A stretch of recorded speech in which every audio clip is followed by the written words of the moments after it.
Hi and welcome, thank you for joining me. We are going to take a look at Shepherd's Melody by Rainer Mohrs, and it's on Trinity's Grade 2 syllabus for 2018 to 2020, and I'm delighted to be making this video at the request of Isha. It's a good piece. It's obviously in two parts, isn't it? We have a slower first section and a faster middle bit. And then in the exam, we do need to do the da capo al fine, da capo from the head, al fine to the end. So we go back and do the beginning bit again, but we don't do, as it says on our sheet music, do not play the repeat. So we don't do that little repeat on the last two lines.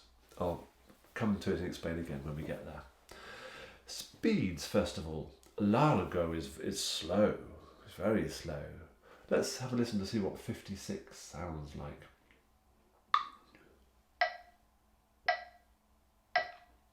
Boom, boom. So that's really quite steady. Should we just have a listen to it a little bit?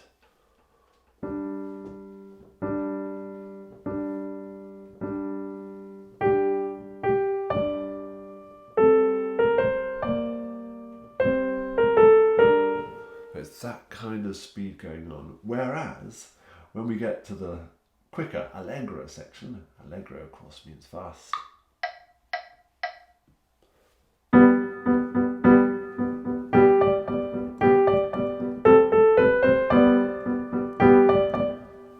So we've got to suddenly get into that speed. Now, of course, in exam and performance we don't have a metronome with us to check these speeds, but in our practice we'll get them into our heads.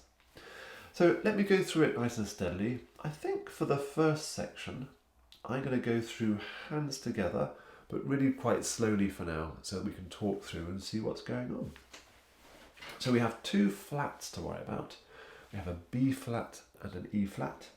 Perhaps just find all the B flats and the E flats on your keyboard. What key are we in? Well, I'll answer it for you. We're in the key of G minor. So play your G minor scale.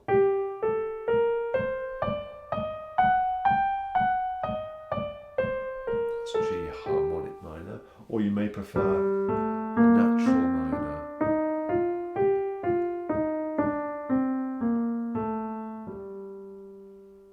Can we play them together? And let's go through the music itself now. 6/8 means that there are 6 quavers in a bar, but they are in two groups of 3. 1, 2, 3, 4, 5, 6. 1, 2, 3, 4, 5, 6. Da, da, da, da. So there are only 2 main beats in the bar. And that's what we need to feel. That's what the 56 is.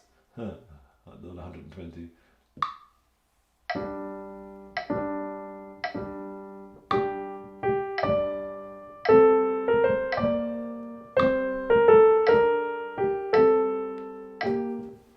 Okay. Bit slower for now. Mezzo piano.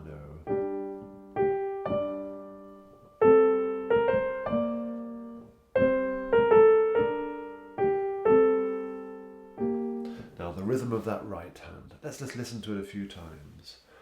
1, 2, 3, 4, 5, 6.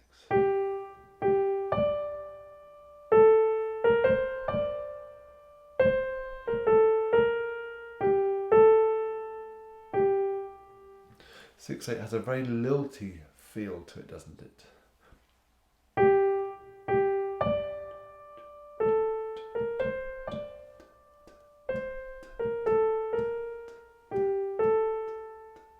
I'm going to carry on.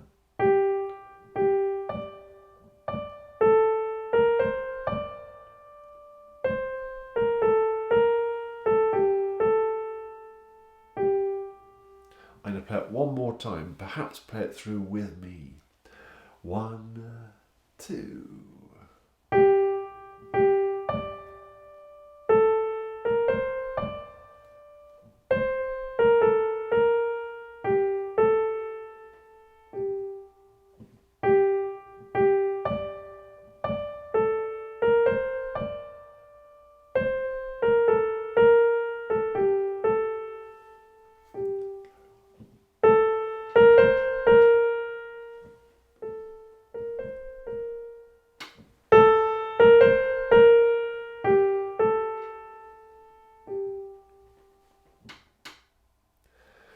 working out the rhythm of that may take a bit of time, but it's nice that our hand doesn't move, does it? It's staying in that G minor position. And a lovely flow to it. Did you notice the louds and the softs in bar 11, 12 and 13? Almost like an echo. And loud again. Before dying away. The left hand, the accompanying, again we've got a, just like in the rowboat, we have a note at the bottom of the left hand that stays the same. And here it's a G, and it's the same for the first half, but also for the second half. That G sits at the bottom, which is nice, isn't it? Because it means our left hand doesn't have to move too much. It's always staying there. Watch out for those ties though, especially in bar, or wherever they appear, to hold on to that G. Let's just think it through. 1, 2, from the top. Very open sound. That's a fifth, isn't it? Here we go. So holding on to the G.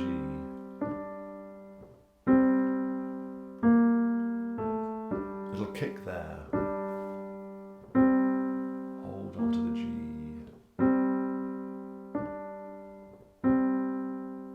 Loud. Quiet. A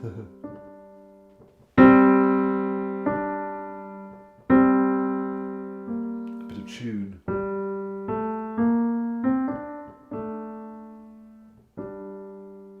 Difficult, that last bit, because we need to repeat the D so many times with our thumb. Let me now put those together. Again, I'm going slightly slower than the recommended speed for now. Mezzo piano.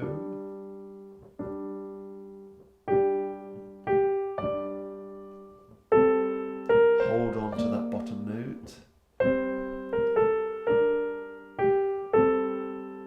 Kick at the last minute.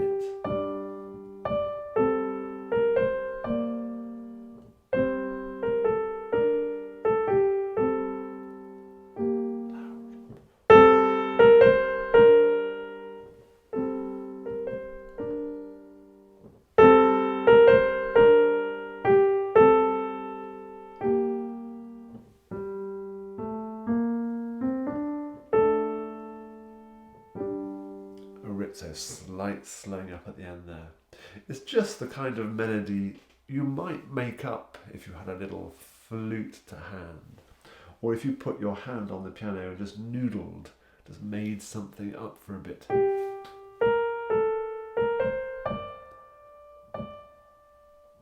With a sway.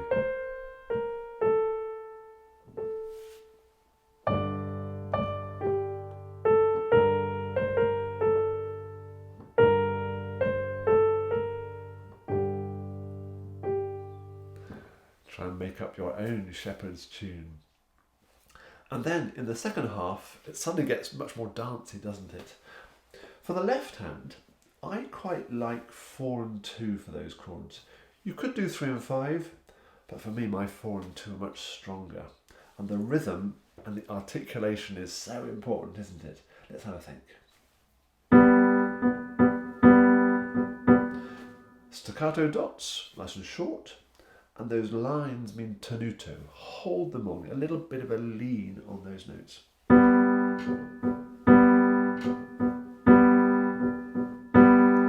That's the rhythm that you've got to get down absolutely right first of all. And it's loud and confident all through these 2 lines, isn't it? The chord changes sometimes, just watch out for that. Let me play it through. 1, 2, 3, and 4.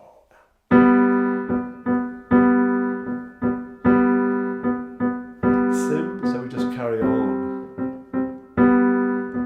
with the same articulations. 1, 2. I quite like swapping to 1 and 5 there. So it feels as if the music is slowing up there. It doesn't, but because we're suddenly gone to minims and longer notes, it feels as if the music is sort of slowing up a bit there for those last 3 bars. And then the right hand, what's that doing? Okay, let's have a look. Straight in, 3, link,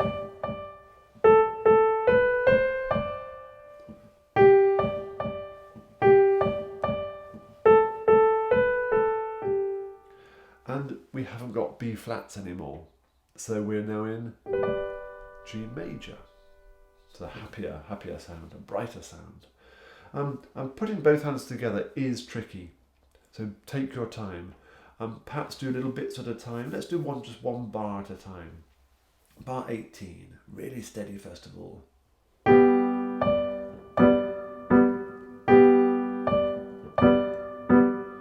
So that hand has to play that whilst that holds on. Then that has to hold on while we get 2 of those.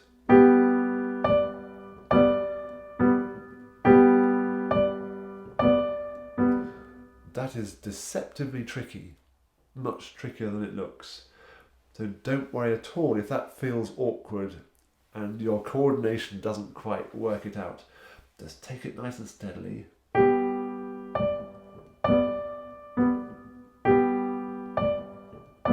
to carry on. Together.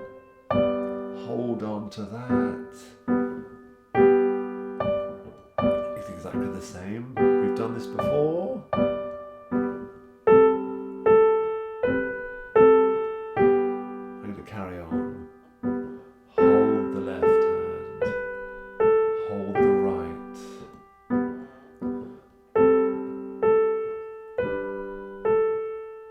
And notice that there's a gradual dying away there. And slowing up a little bit while you hold on to that thumb. And then we're back into the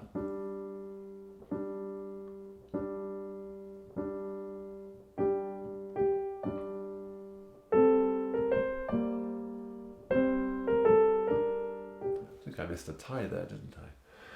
So there's a lot in it. It's quite a complicated piece. We've got rhythms to work out, and coordination between the 2 hands is tricky as well. Let me finish by performing it as you would in the exam. So I'm not going to do that repeat, but I am going to do the da capo at the end.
I hope you found that helpful, and if you have any questions, do come back to me.